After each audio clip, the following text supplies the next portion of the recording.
Hello! On se retrouve pour une nouvelle vidéo d'entre nous. Comme d'hab, j'allume notre petite bougie. Ok. Je ne sais pas si vous avez allumé la vôtre. Ok. J'ai mon verre d'eau, toujours avec de l'hydrolat de romarin. Alors j'ai regardé. Je vais pouvoir reprendre mon micro, attendez. J'ai regardé les précédentes vidéos. Oui, c'est mon côté un peu narcissique que vous allez découvrir. Après, je pense que quand on est créateur de contenu, si on n'a pas un petit côté narcissique assumé, bon, la majorité des gens n'assument pas ce côté-là, mais c'est très compliqué parce que parfois, je peux passer 8 heures à m'écouter, à regarder ma tête, à regarder mon corps, etc., pour faire des montages, pour faire des sous-titrages, etc. Euh, Honnêtement, à la fin de la journée, c'est un tout petit peu relou, mais bon, j'ai aucun problème à me regarder. Je sais pas comment le dire autrement. T'as le droit de te moquer, peu importe. Par contre, ce que j'ai pu constater dans la vidéo précédente. Donc, j'ai pas de problème pour me regarder, ok. Par contre, il y a une réalité, une petite réalité au niveau de l'image de soi. Je sais pas si on en parle maintenant. Ouais, allez, on y va, on est entre nous, hein, de toute façon. J'ai pris du poids. Ouais, j'ai pris du poids. C'est une des premières remarques, c'est-à-dire que, et ça, on va en reparler dans une autre vidéo. J'allais dire un truc que je vais dire, promis, pas de filtre, on a dit. Euh, j'ai parfois l'impression d'être un peu en mode baleine échouée. Ça peut paraître fou peut-être pour certaines personnes qui me regardent, mais vous savez que c'est très très très très différent la manière qu'on a de se regarder et comment les autres nous perçoivent. Ok, je suis pas là pour ouvrir un débat, pas du tout, j'ai pris 10 kilos. Donc voilà, c'est mathématique. Depuis que je suis, ouais, depuis que voilà, j'ai une maladie, on va dire ça comme ça, ma vie a radicalement changé et là j'ai pris du poids. Alors je suis suivie, tout ça, tout ça. Donc ce qui est chouette, c'est qu'on va pouvoir suivre mon évolution. Ça c'est sympa. On va pouvoir voir que je vais reprendre mon poids de confort, mon poids de forme, et que ça va me faire du bien. Et je pense que ça va vous faire du bien à vous aussi. En vrai, vous êtes censé dire non, nous on s'en fout en fait, on s'en fout. Tant que t'es bien dans ta peau, c'est ok. Et c'est pas tout à fait le cas. Justement parce que j'ai regardé les vidéos précédentes et que je me suis dit ah ouais, j'occupe l'espace. Je suis ultra décomplexée par rapport à ça, mais je ne suis pas décomplexée par rapport à mes kilos en trop. Ça, c'est dit. Ça, c'est la première remarque. Deuxième remarque, aujourd'hui, il fait super bon dans mon salon. Du coup, je vais pas là à tripoter mes cheveux pendant 1000 heures. Euh, les cheveux chez moi, c'est un vrai sujet. Et je pense que c'est un vrai sujet pour toutes les femmes, ou tous les humains même, qui ont les cheveux texturés. Les cheveux texturés, qu'est-ce que c'est? C'est des cheveux qui vont des ondulations aux cheveux crépus. Donc ça passe par tous les types de boucles. Et en fait, j'ai l'impression quand même que les soins qu'on a apportés, le visuel, le rendu, la définition des boucles, tout ça, tu peux quitter la vidéo si ça t'intéresse pas. Et ben, en fait, ça demande quand même beaucoup plus de, ouais, de soins et ouais, de soins, on va dire. Et donc, bref, je voulais avoir les cheveux détachés pour mes premiers... Tout ça pour dire ça, hein. Je voulais avoir les cheveux détachés, sauf que je mourais de chaud. Et quand je dis que je mourais de chaud, c'est que j'avais mis aucun ventilateur parce que je voulais pas parasiter le bruit de la vidéo. Et en fait, je dégoulinais de transpiration, ce qui ne se voit pas à l'écran, donc ça c'est plutôt chouette. Par contre, clairement, j'avais besoin de m'aérer. Ça, il n'y aura pas dans cette vidéo. Je viens de le faire, mais il n'y aura plus, ok? Et ensuite, mes jambes et mes robes. On en fait quoi de ça? Les vidéos YouTube, c'est compliqué en fait. C'est beaucoup plus compliqué que les vidéos sur Insta. Alors, je mets pas de pantalon. Ok, ça c'est moi. Je déteste les pantalons et quand je mets des pantalons, c'est que vraiment, c'est pas bon signe.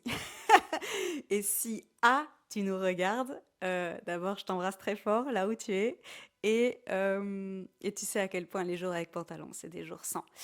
Donc, je déteste les pantalons. Donc, je suis tout le temps en robe. Sauf que tout le temps en robe, quand on fait une vidéo comme ça, horizontale sur YouTube, et qu'on bouge ses jambes à peu près toutes les 3 secondes comme moi, bah, il y a un espèce de défi.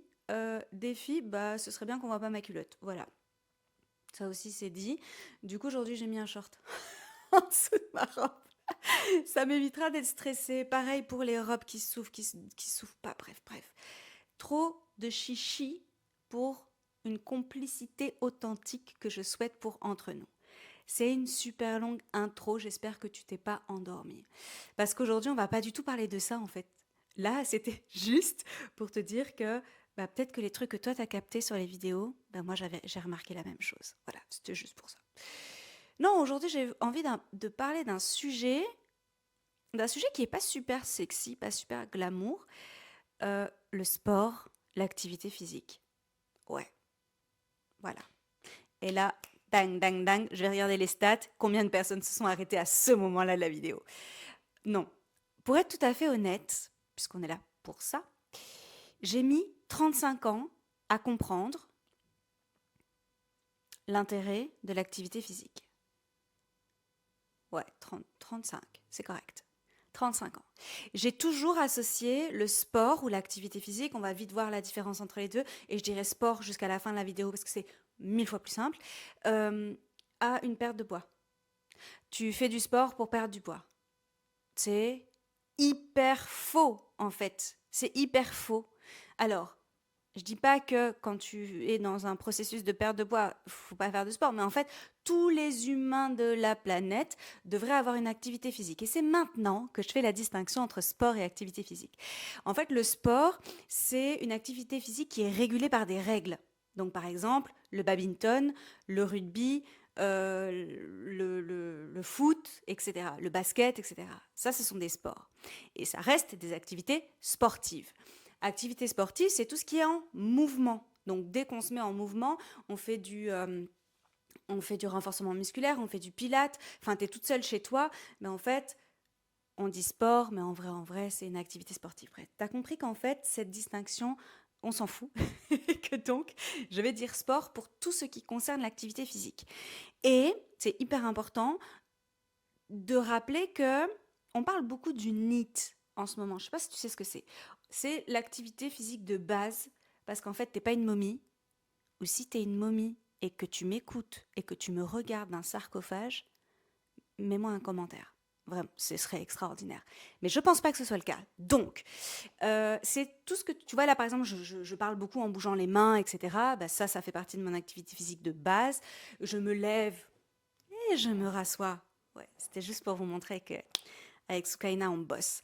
Elle, je vais pas l'appeler par son initiale parce que vous savez que c'est ma coach de sport adorée ever du monde entier. Elle a d'abord été ma prof de danse, mais est-ce que je commencerai pas par ça? Intéressant. Soukaina. Soukaina, je l'ai rencontrée en 2021. 2021, je recommence à être capable de rester debout sans avoir de vertige, sans faire de malaise, etc. Et je me dis que un bon moyen de me reconnecter à mon corps, je suis pas encore dans ma prise de conscience, hein, ok, qu'un bon moyen de me reconnecter à mon corps, c'est via la danse. Et pour faire un cadeau d'anniversaire à une de mes meilleures amies, J, si tu m'écoutes, je réserve un cours de danse orientale avec Soukaina. Donc on est toutes les trois dans mon salon, ici, et on fait ce cours de danse orientale. Et en fait, j'avais très envie de prendre des cours de danse afro. Et c'est le cas, et c'est ce qui nous a rejoint avec Soukaina. Et on ne s'est plus quitté, en fait. Et donc, j'ai pris des cours de danse. Et puis après, j'ai fait danse et sport avec elle parce qu'elle est personal trainer et elle est spécialisée en plus pour les femmes, etc. Enfin, c'est une femme absolument géniale. Et on a fait les deux jusqu'à ce qu'elle me quitte. Ouais, elle est partie. Elle est partie vivre à Londres. Et donc, on a continué le sport en visio. Oui, la discipline, mesdames, la discipline. Donc là, j'ai commencé à avoir une activité physique qui était guidée et encadrée par une personne, une professionnelle, on va dire.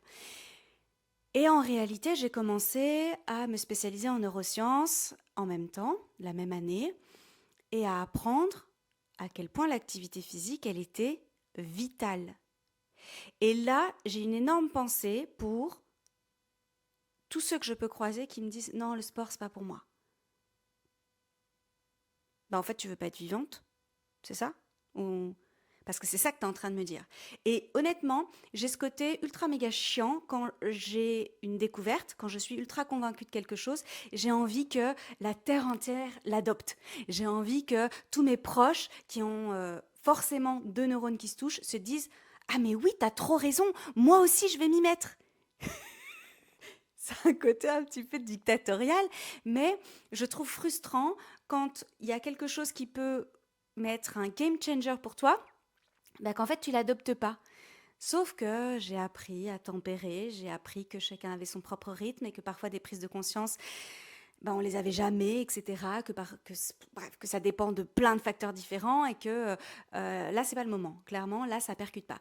Et j'ai forcément en tête là des personnes que j'aime du plus profond de mon cœur qui font pas de sport. Et en fait, je vais peut-être être un peu trash là, mais si vous le faites pas pour vous, faites-le pour nous, les personnes que vous aimez et qui vous aiment.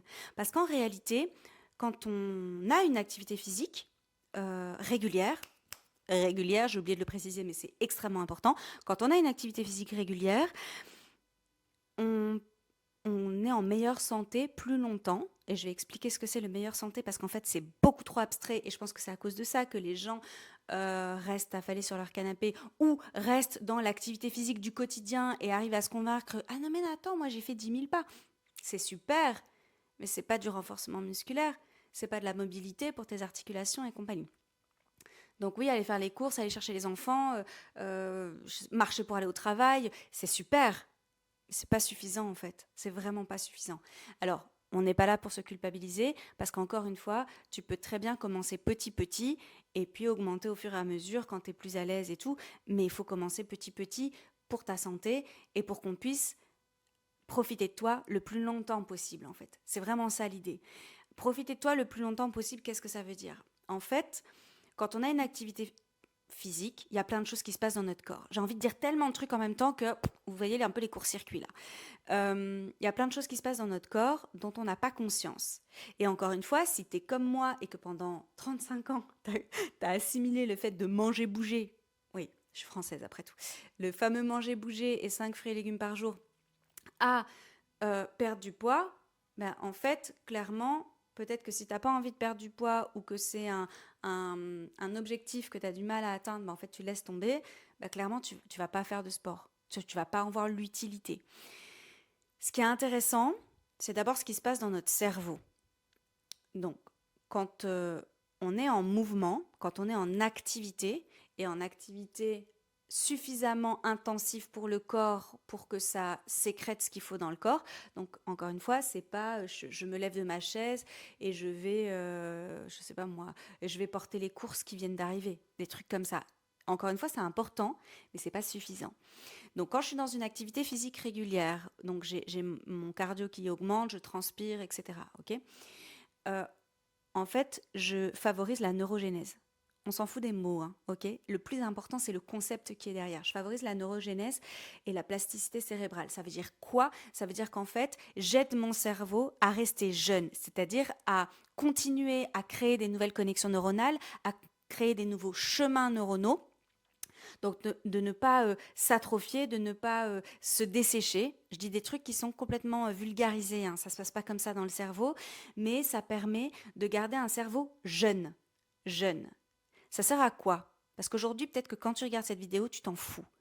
Mais je peux t'assurer qu'à 60 ans, 65 ans, 70 ans, 75 ans, si tu vis jusque-là, ça aura une saveur complètement différente au niveau de ta mémoire, au niveau de ta vivacité d'esprit, au niveau de ta concentration, de ton attention, au niveau de ton humeur. En fait, on ne se rend pas compte parce que tant que tu es dans la force de l'âge, naze de dire ça, en fait, c'est pas intéressant pour toi. Sauf que tu prépares la suite. Et je trouve que ça, en tous les cas dans notre culture à nous, c'est pas du tout mis en avant. Le préparer la suite, c'est quoi? C'est cotiser pour ta retraite. Et si tu es un peu smart, c'est un peu méchant pour moi là pour le coup, mais c'est avoir des trucs de prévoyance vieillesse et compagnie, mettre de côté, investir, tout ça. Je ne fais pas tout ça. Mais ce serait ça, penser à l'avenir. Ou investir dans la pierre, enfin bref, faire des trucs comme ça. Ici, avec l'activité physique, tu investis sur ta santé. Ça veut dire que tu vas être à peu près comme tu es maintenant. À peu près, on va pas mentir, hein, mais à peu près comme tu es maintenant pendant longtemps. Et réfléchis un petit peu aux personnes que tu as autour de toi qui ont plus de 60 ans, plus de 70 ans, et vois comment elles ont géré le sport dans leur vie. Je mets de côté toutes les pathologies qui se déclenchent très rapidement en neurodégénératif, hein. Donc celles qui sont déjà lancées, c'est compliqué.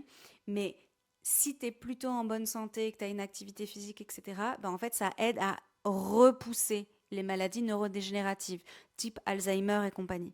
Parce que tu as entraîné ton cerveau à rester jeune, à créer des nouvelles connexions neuronales, à être vif en fait. Et je trouve que ça, c'est pas assez dit. En fait, quand tu fais du sport, tu vas faire, je sais pas moi, une partie de tennis, une partie de badminton, un trek en montagne, et ben en fait, tu permets à ton cerveau d'être super performant et d'être super performant encore plus longtemps. Et c'est comme le sommeil. Le sommeil, le sommeil c'est vital.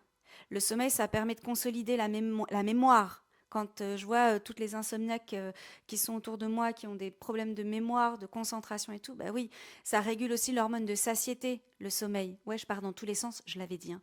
Ça veut dire que ça régule, bah, en fait, ta sensation de faim, etc. Enfin, c'est un truc de dingue. Le corps humain est complexe, il est extraordinaire et je trouve qu'on ne le connaît pas assez. Et moi, j'ai énormément découvert sur lui parce que je me suis spécialisée en neurosciences. Mais jusqu'à 35 ans, j'ignorais tout ça. Mais complètement. J'étais à des années-lumière de ça. Bref. Euh, il était temps de changer de pause. Du coup, on en revient au sport. Donc, non seulement quand tu fais du sport, tu permets à ton cerveau d'être en bonne santé, ce qui permet donc à tes proches de profiter de toi, encore une fois. Donc, si tu as des enfants, bah, pense à eux, parce qu'ils n'ont peut-être pas envie de te voir un petit peu te fragiliser au fur et à mesure des années qui avancent. Moi, j'ai des parents et j'ai envie qu'ils soient en bonne santé. J'ai envie qu'ils partent en vacances avec moi pendant encore super longtemps. J'ai envie qu'ils soient capables de venir se balader avec moi encore super longtemps. Euh, c'est ça la réalité en fait quand on ne fait pas d'activité physique. Et après, tous les bobos du quotidien. En fait, tu vas sécréter quand tu fais du sport. Je suis pas prof de sport, hein, ok. Donc, je suis pas kiné, je suis pas tout ça. Par contre, je vais juste partager ce que moi j'ai appris et ce que je constate moi sur moi. Tu sécrètes des hormones. Tu sécrètes notamment de l'endorphine. L'endorphine, c'est un super, comment je pourrais dire ça, un super anesthésiant de douleur en quelque sorte. Les endorphines, elles sont très très importantes, comme la dopamine, etc. Et quand tu as fini ton activité physique, sportive, tu te sens mais invincible. C'est un truc de malade. Donc en plus, ça améliore l'humeur, ça améliore la concentration, ça favorise la clarté mentale. Euh, c'est c'est un boost en fait et ça donne de l'énergie. Il y a plein d'autres trucs, mais encore une fois, j'ai pas très envie d'être coupée et de faire une vidéo qui va durer 2 heures. Ça, je pourrais, hein. Ne me tentez pas. Mais c'est incroyable de voir que simplement en ayant une activité physique qui te plaît et que tu fais peut-être quelques minutes plusieurs fois dans la semaine, parce que c'est vraiment la régularité qui compte. Si tu fais 1 heure de badminton par mois, c'est bien, super, hein, super, c'est mieux que rien. Mais c'est pas assez pour que tu aies autant d'effets positifs sur le moyen terme et sur le long terme. Euh, et ben en fait, rien que de savoir ça, je trouve que ça change la donne et de se dire, je vais pas me culpabiliser parce que je fais pas de sport. Par contre, je vais peut-être faire autrement maintenant.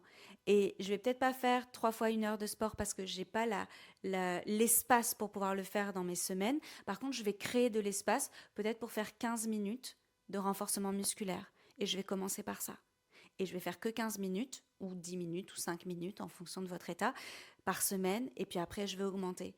Mais ne restez pas inactive. Et inactive, encore une fois, pour moi, c'est vraiment la base d'activité, quoi. Le NEAT, le fameux NEAT, ça c'est vraiment la base. Et en fait, c'est pas suffisant pour le corps, c'est pas suffisant pour les articulations, c'est pas suffisant pour les muscles. On a une fonte musculaire euh, importante en prenant de l'âge. Le muscle, il est essentiel, notamment pour respirer, en fait. Je ne vais pas vous faire de schéma, etc., mais c'est super important d'avoir des muscles, mais pas que, en réalité. Même pour agir au quotidien, faire ses lacets, se lever, prendre quelque chose dans un rayon, ben, en fait, on ne se rend pas compte que notre corps, notre machine corporelle, elle a besoin qu'on fasse de l'activité physique. Est-ce que vous avez peut-être changé un tout petit peu d'avis si au début vous étiez réfractaire? Mais je trouve ça extrêmement intéressant. Et à nouveau, vous l'adaptez par rapport à votre quotidien, par rapport à vos besoins, par rapport à vos envies, par rapport à votre corps aussi, les bobos qu'on peut avoir dans le corps. Oups là, je vais toucher mes cheveux, j'avais dit que je le ferais plus. Sorry. Euh, tout ça pour dire que on fait pas assez de sport, on pratique pas assez d'activité physique et la sédentarité est la troisième cause de mortalité au monde. Yes, yes, yes. Il me faudrait un petit tambour comme ça, non? Un petit truc un peu. Ah non, on avait dit qu'on ne faisait rien, que c'était vraiment en mode très, très, très artisanal, classique. Donc, non, imaginez un tambour. Drrr, troisième cause de mortalité au monde. La sédentarité, c'est quoi? Alors, je suis sédentaire, ok? Et là, je le dis, je suis sédentaire, ok? C'est être assise ou allongée, tu peux le mettre au masculin évidemment, assise ou allongée, 8 heures ou plus pendant ta phase d'éveil. Donc évidemment, j'enlève la nuit. Ok, surtout que chez moi, elle dure à peu près 9 heures. Donc j'enlève la nuit. Et donc sur ma phase d'éveil, donc c'est-à-dire tout le reste de la journée, combien de temps je passe assise, allongée, à moitié allongée, ici notamment. Combien de temps? Si c'est 8 heures ou plus, il y a un souci. Il y a un souci sur ma machine corporelle. Elle n'est pas faite pour ça, en fait. On n'est pas formaté, nous, les Homo sapiens sapiens, pour être immobilisés de cette manière-là, aussi longtemps, de manière récurrente. Et donc, ça crée des bobos à l'intérieur du corps, mais aussi en santé mentale. C'est pas bon du tout, du tout, du tout. Qu'est-ce qui se passe à ce moment-là? Réfléchissez un petit peu de votre côté. Quand vous avez passé la journée assise, ou bref, 8 heures assise à faire une activité, comment on dit, répétitive, ok? L'état dans lequel vous vous sentez, une espèce de saturation, un épuisement, euh, c'est pas génial. D'où l'importance de prendre des pauses aussi, mais j'en reparlerai dans une autre vidéo. Réfléchissez maintenant à vos journées. Et je vous vois encore, hein. C'est le 4e épisode, non, d'entre nous? Bah, je vous vois encore. Bah voilà. Bah, on va garder le vouvoiement. Euh, Pensez au moment où vous êtes assise, si vous travaillez à un bureau. Pensez au moment où vous êtes assise, si vous mangez assise. Pensez à vos trajets, si vous êtes assise dans les transports ou dans votre voiture. Pensez au moment où vous vous décontractez devant la télé ou pas devant la télé forcément. Oui, ma télé est de l'autre côté. Mais si vous êtes assis sur un canapé, un fauteuil, une chaise, n'importe quoi, combien de temps vous passez assise par jour? Bah en fait, moi, c'était un constat effarant en me concernant. Sachant que je pratique plus d'activité physique que la majorité de mon entourage. Donc, c'est quand même fou. Et c'est quand même pas assez, mais c'est quand même fou. Donc, réfléchissez un tout petit peu. La prochaine fois que vous avez une journée où vous êtes particulièrement immobilisé, la prochaine fois que vous voyez vos enfants ou vos parents ou vos amis ou des personnes que vous aimez profondément, faites du sport pour eux. Si c'est pas suffisamment motivant de le faire pour vous. Je pense du fond du cœur à toutes les personnes qui aujourd'hui n'ont pas une activité physique suffisamment régulière. En fait, c'est un acte de désamour pour moi. Parce que votre corps, vous en avez qu'un seul, il vous suit toute votre vie, c'est votre temple à vous, et en fait, vous le maltraitez sans faire d'activité physique. Je veux pas être culpabilisante, c'est pas du tout l'objectif de cette vidéo, c'est juste une prise de conscience et de vous dire commencez petit, commencez 5 minutes par semaine. Ce sera déjà plus que ce que vous faites aujourd'hui, en plus de votre activité de base, hein, on est d'accord. Et ben faites 5 minutes de renforcement musculaire, faites 5 minutes de mobilité, faites 5 minutes de pilates, de yoga, il y a pour tout le monde. J'ai même vu qu'il y avait du yoga sur chaise. Il y a du yoga au mur, du pilate au mur, pardon. Il y a des activités qui sont adaptées si vous avez des problèmes au cervical, si vous ne pouvez pas vous lever, si vous ne pouvez pas vous asseoir, si vous ne pouvez pas vous mettre au sol. Il y a de tout aujourd'hui. Et vous êtes sur YouTube là. Eh ben, commencez à pianoter un petit peu dans la barre de recherche et trouvez-vous un truc sympa. Je suis sûre que vous allez trouver et ça peut durer 5 minutes. J'espère que le message est bien passé. Prenez soin de vous, prenez soin de votre corps, parce qu'on a envie de profiter de vous le plus longtemps possible. Et ça, c'est un message d'amour. Alors faites du sport, prenez soin de vous, puis prenez soin des autres. Dites-moi en commentaire ce que vous avez pensé de ce nouvel épisode et on se retrouve très très vite. Dans 2 semaines, hein. On va continuer comme ça, vendredi à 20h pour un nouveau moment entre nous. Bisous boost. Oh my god! 4e épisode et la fille oublie déjà qu'on trinque à la fin de l'épisode. J'espère que toi, de ton côté, en regardant cette vidéo, tu t'es dit « Hé, mais elle a oublié un truc !» Laisse-moi y croire, s'il te plaît. Donc, trinque avec moi à la fin de ce nouvel épisode. Cette fois-ci, je te laisse pour de vrai.